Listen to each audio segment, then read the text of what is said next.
출애굽기 21장 28절에서 36절까지의 말씀입니다. 소가 남자나 여자를 받아서 죽이면 그 소는 반드시 돌로 쳐서 죽일 것이요 그 고기는 먹지 말 것이며 임자는 형벌을 면하려니와 소가 본래 받는 버릇이 있고 그 임자는 그로 말미암아 경고를 받았으되 단속하지 아니하여 남녀를 막론하고 받아 죽이면 그 소는 돌로 쳐 죽일 것이고 임자도 죽일 것이며 만일 그에게 속죄금을 부과하면 무릇 그 명령한 것을 생명의 대가로 낼 것이요 아들을 받든지 딸을 받든지 이 법규대로 그 임자에게 행할 것이며 소가 만일 남종이나 여종을 받으면 소임자가 은 30세겔을 그의 상전에게 줄 것이요 소는 돌로 쳐서 죽일지니라. 사람이 구덩이를 열어두거나 구덩이를 파고 덮지 아니하므로 소나 나귀가 거기에 빠지면 그 구덩이 주인이 잘 보상하여 짐승의 임자에게 돈을 줄 것이요 죽은 것은 그가 차지할 것이니라. 이 사람의 소가 저 사람의 소를 받아 죽이면 살아있는 소를 팔아 그 값을 반으로 나누고 또한 죽은 것도 반으로 나누려니와 그 소가 본래 받는 버릇이 있는 줄을 알고도 그 임자가 단속하지 아니하였으면 그는 소를 갚을 것이요 죽은 것은 그가 차지할지니라. 오늘 말씀 출애굽기 21장 28절에서 36절 말씀을 통해서 소도 사람을 죽입니다 라고 하는 제목으로 주님이 주신 은혜를 함께 나누도록 하겠습니다.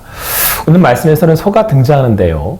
오래전에는 우리나라도 그랬지만 구약의 이스라엘 당시에 소가 이제 운송산 등으로 굉장히 유용하게 쓰였을 것입니다. 더군다나 소는 이스라엘의 제사에서는 가장 비싼 제물 중에 하나였고요. 그래서 아마도 아주 귀한 재산이었을 것입니다.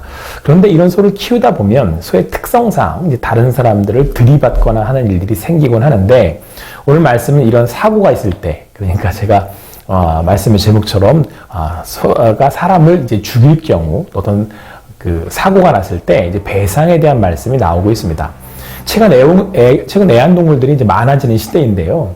애완동물의 경우가 아니더라도 책임에 대한 말씀이라서 이 시대에도 아주 중요한 말씀이라고 생각을 합니다.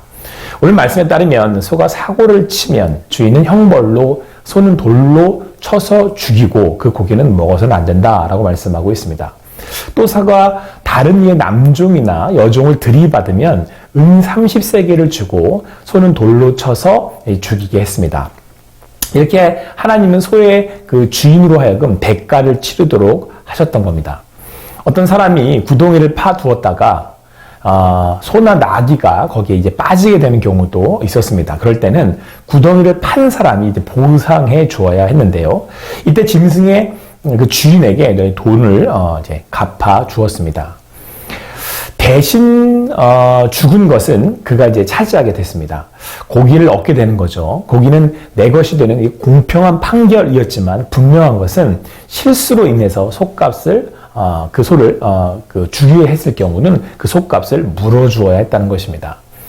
아무리 이러한 하나님의 말씀을 우리가 볼 때 우리는 하나님이 공평하시고 공의로운 하나님이심을 알 수가 있습니다. 공의와 정의가 실현될 때 억울함이 없습니다. 하나님은 억울한 자들의 부르짖음을 들으십니다.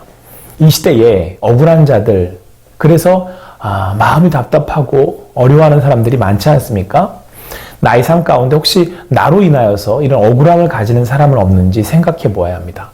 혹 내 실수로, 내 잘못으로 인해서 누군가가 피해를 볼 수 있기 때문에 그렇습니다. 그래서 사랑하는 성도 여러분, 그리스도인들은 하나님의 말씀에 따라 무엇보다 자신의 삶에 책임지는 인생을 살아야만 합니다. 하나님은 공의와 정의의 하나님이십니다. 하나님이 정하신 율법은 분명 죄에 대한 형벌을 말씀하고 있습니다. 그래서 법이 엄정하고 세밀해야 공의가 서고 법을 지키며 살아가는 이들에게 참다운 삶이 주어집니다. 완전하신 하나님께서 다 들으시고 심판하셔서 공의와 정의가 서는 것이 하나님 나라가 되는 것입니다. 다시 오실 예수님은 심판주로 오십니다. 예수님은 공의와 정의로 심판하실 것입니다. 믿는 우리들은 심판하시는 하나님을 기억하고 나의 삶을 말씀 앞에 비추며 살아가야 합니다. 성경은 여러분 소가 누군가를 들이받았을 때 이 소가 들이받는 버릇이 있어서 경고를 받았음에도 그 주인이 단속하지 않았을 경우, 그래서 또 누군가를 죽이게 됐을 경우는 그 소를 돌로 쳐 죽일 뿐만 아니라 심지어 주인도 죽이라고 말씀하고 있습니다. 또 소가 다른 소를 들이받았을 때 소를 팔아 돈을 반반으로 나누어 배상해 주어야 한다고도 말씀하고 있습니다. 그런데 이때도요, 이미 들이받는 버릇을 가지고 있었다는 것을 주인이 알았을 경우는 그 소를 갚아야 했습니다. 성경은 이처럼 누군가에게 손해를 입혔을 때 자신을 돌아보아 동기가 무엇이었는지를 묻고 있습니다. 그것이 고의였는지 또는 내 욕심으로 인한 것이었는지 동기를 살펴보라는 것입니다. 그리고 거기에 맞게 합당한 대가를 치르라고 말씀하고 있습니다. 여러분, 이때 들이받는 버릇이 있는 소임에도 관리를 하지 않아 누군가를 죽이게 되면 말씀드렸던 것처럼 그 소의 주인도 죽임을 당할 수 있었다라는 것입니다. 그만큼 하나님은 그의 동기가 무엇인지, 중심이 무엇인지를 중요하게 여기십니다. 심판하시는 하나님은 여러분과 저의 마음을 살피십니다. 그래서 여러분, 믿는 우리들은 하나님 앞에, 말씀 앞에 자신의 중심을 살펴보아야 합니다. 단지 드러나는 것이 남들과 같이 아무런 잘못 없이 살아가는 것처럼 보여도 하나님은 여러분과 저의 마음을, 중심을 보고 계시기 때문에 그렇습니다. 그래서 우리는 항상 늘 말씀 앞에 우리를 비추며 그 말씀 앞에 나를 드러내는 산제사의 삶을 살아야 하는 것입니다. 자, 그런데 성도 여러분, 하나님이 우리를 중심을 살피신다고 하였을 때 우리의 죄인된 우리는 우리의 있는 것들을, 내 안에 있는 것들을 감출 수가 없습니다. 하나님 앞에 우리의 모든 것들이 낱낱이 드러나게 될 것이기 때문에 그렇습니다. 그러므로 죄인인 여러분과 저는 우리의 죄와 동기까지도 드러나게 될 것입니다. 그런데 여러분, 이때 하나님의 법은 만일 그에게 속죄금을 부과하면 명령한 것을 생명의 대가로 지불할 수 있다고 말씀하고 있습니다. 우리 모두는 하나님 앞에 죄인으로 드러날 것입니다. 하나님께서는 이렇게 드러난 죄에 속죄금을 부과하셨습니다. 이어지는 말씀에 소로 인해서 노예가 죽었을 경우 치러야 할 값이 은 30세겔입니다. 예수님이 이 값에 팔리셨습니다. 노예의 값으로 그분이 우리의 죄값을 대신하신 것입니다. 자기가 노예로 팔리셔서 그렇게 그 노예의 값으로 우리의 속죄물이 되어 주신 것입니다. 그래서 사랑하는 성도 여러분, 하나님의 심판 앞에 도저히 숨길 수 없는, 하나님 앞에 숨길 수 없어 우리의 죄가 드러나 죽어져야 하는 그러한 인생임에도 불구하고 우리는 하나님께 속죄함을 받게 된 것입니다.